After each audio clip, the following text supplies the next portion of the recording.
ویسے تو سچائی اور ایمانداری کی سب سے زیادہ تبلیغ ہم مسلمان کرتے دکھائی دیتے ہیں، لیکن سوشل سائنسز کے ایک سروے کے مطابق ایمانداری کے معاملے میں جاپان کا شہر ٹوکیو کا نمبر سر فہرست ہے۔ اس کی وجوہات بھی سن لیجئے۔ جاپان میں پہلی جماعت سے لے کر تیسری جماعت تک بچوں کو ایک ایسا سبجیکٹ بھی پڑھایا جاتا ہے جس میں انہیں روزمرہ کے معاملات اور لوگوں کے ساتھ برتاؤ کی اخلاقیات کے بارے میں بتایا اور سمجھایا جاتا ہے۔ یعنی بچوں کی اخلاقی تربیت کے لیے ایتھکس اور اخلاقیات جیسے مضامین سے ان کی تعلیم کا آغاز ہوتا ہے۔ ایک دفعہ مجھے یہ بھی سننے کو ملا کہ پرائمری سکول کی ٹیچر بچوں کو ساتھ لے جا کر سڑک پر لگے ٹریفک سگنلز یعنی اشاروں کی اہمیت کے حوالے سے بچوں کو مکمل آگاہ کرتی ہے۔ اب جن بچوں کے ذہنوں میں شروع ہی سے ایسی باتیں ڈال دی جائیں، وہ کیوں کر بڑے ہو کر ٹریفک قوانین کی خلاف ورزی کریں گے؟ غالباً جاپان دنیا کا واحد ملک ہے، یا شاید ایک دو اور ایسے ہوں، کہ جہاں آپ کو ریسٹورنٹ جا کر باہر کھڑی اپنی موٹر بائیک کو تالا لگانے کی ضرورت نہیں پڑتی۔ آپ ریسٹورنٹ میں داخل ہوتے ہیں، اپنا پرس، موبائل اور لیپ ٹاپ ٹیبل پر رکھ کر آرام سے باتھ روم چلے جاتے ہیں۔ آپ کو کوئی فکر نہیں کہ کوئی آپ کی چیزوں کی طرف آنکھ اٹھا کر بھی دیکھ لے۔ فٹ پاتھ پر آتے جاتے اگر کہیں آپ کا پرس گر بھی گیا تو کوئی مسئلہ نہیں، دوسرے تیسرے دن بھی اگر آپ وہیں جا کر ڈھونڈ لیں تو غالب امکان ہے کہ مل جائے گا، کیونکہ کوئی شخص دوسرے کی چیز نہیں اٹھاتا۔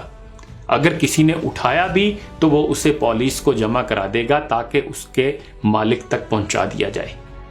معذرت کے ساتھ کہوں گا کہ ہم مسلمان تو حرم پاک میں بھی اب اتنے ایماندار نہیں رہے، بلکہ اقبال کے بقول امتی باعث رسوائی پیغمبر ہیں۔ جاپانی قوم کے ماہرین تعلیم کے مطابق کالج سے زیادہ نوجوان نسل کی سکول کی تعلیم اہم ہے، کیونکہ یہیں سے ان کی فکری بنیادیں تعمیر ہوتی ہیں۔ اسی لیے یہ ممکن ہی نہیں ہے کہ جاپان میں پرائمری سکول کا استاد کم از کم پی ایچ ڈی نہ ہو۔ جاپان میں پہلی جماعت سے تیسری جماعت تک بچوں کو فیل کرنے کا کوئی تصور نہیں، کیونکہ ان چھوٹے بچوں کی تعلیم کا مقصد ان کی تربیت اور ان کی شخصیت کی تعمیر ہوتی ہے، نہ کہ ان کو تلقین اور روایتی تعلیم دینا۔ رٹے کا تو وہاں تصور بھی نہیں۔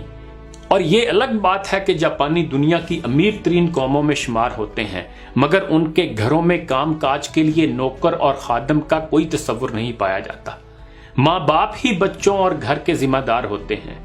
جاپانی بچے روزانہ اپنے اساتذہ کے ساتھ 15 منٹ کے لیے اپنے سکول کی جھاڑ پھونک اور صفائی ستھرائی کرتے ہیں۔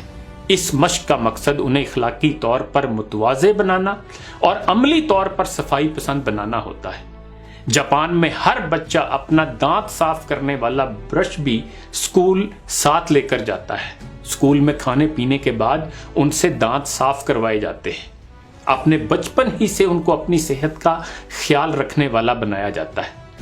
سکولوں میں اساتذہ اور منتظمین کھانے کا معیار جانچنے اور بچوں کی سلامتی کو یقینی بنانے کے لیے طلباء سے آدھا گھنٹہ پہلے کھانا کھاتے ہیں، کیونکہ وہ سمجھتے ہیں کہ یہی بچے اصل میں جاپان کا مستقبل ہیں اور ان کی حفاظت کا یقینی بنایا جانا کتنا اہم ہے۔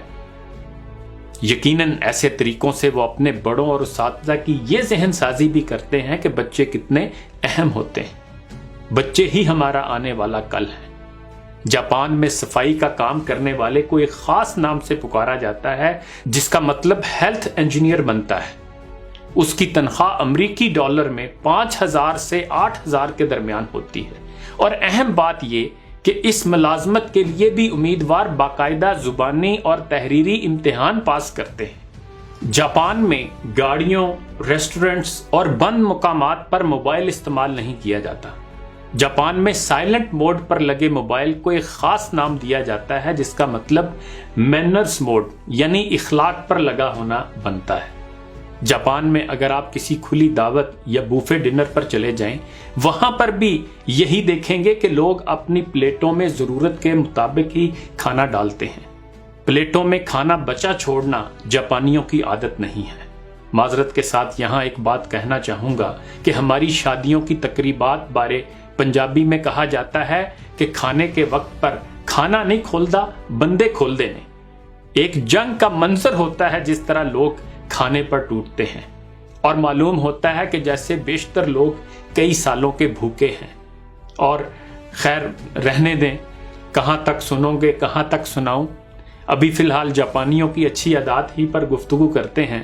جاپان میں سال بھر گاڑیوں کی اوسط تاخیر 7 سیکنڈ تک ہوتی ہے۔ جاپانی وقت کے قدردان لوگ ہیں اور منٹوں سیکنڈوں کی بھی بھرپور قدر کرتے ہیں۔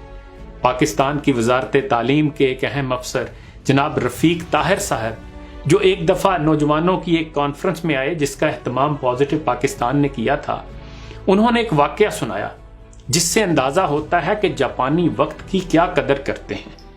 رفیق صاحب کے بقول جب ہمارا سرکاری وفد ہوٹل ٹھہرا تو ہمارے جاپانی میزبان نے بتایا کہ صبح 7 بجے تیار رہیے گا تاکہ ہوٹل سے کانفرنس ہال کے لیے روانہ ہو سکیں، اور اس نے مزید کہا کہ ہمیں پتا ہے کہ پاکستانی اکثر دیر کر دیتے ہیں، اس لیے ہم آپ کو تھوڑا سا مارجن دیں گے۔